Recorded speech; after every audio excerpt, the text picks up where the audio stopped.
All right guys, today I'm going to be showing you how to tie my favorite tie knot, the double four in hand. Now a double four in hand is exactly like your simple and classic four in hand knot, except it's got one extra loop around, which means you have to start with the wide end of the tie a lot longer than the narrow end.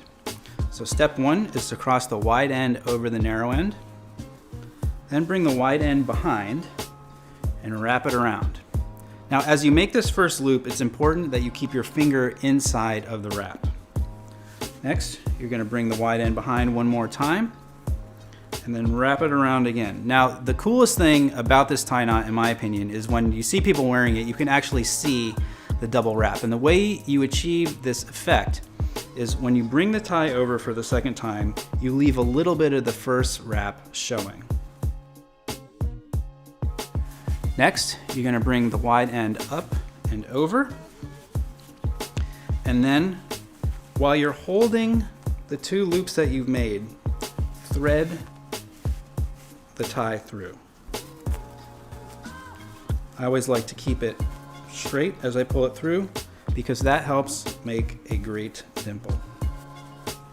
So tighten the knot, adjust it, and that is how it's done. Now one thing that I like to do with the double four in hand is to take the narrow end and give it a little tug so it peeks out from behind the wide end. I like how that kind of offsets the pattern a little bit, and it gives the tie a little bit of a unique look and different texture in a way. So this is a great knot, and one of the reasons I really love it is because I have a shorter torso. So a lot of ties end up being really long on me. So the fact that we're making the extra loop around, it kind of shortens the tie, and it's great for people like me with a shorter torso. It makes the ties look much more proportional. It's a great knot for that. Plus, it just looks really, really cool.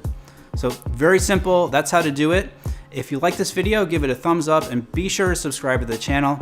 Leave a comment below, let me know what video you'd like to see next. Follow us on Instagram, visit the website, you know, all that good stuff. So thanks for watching, and I will see you next time.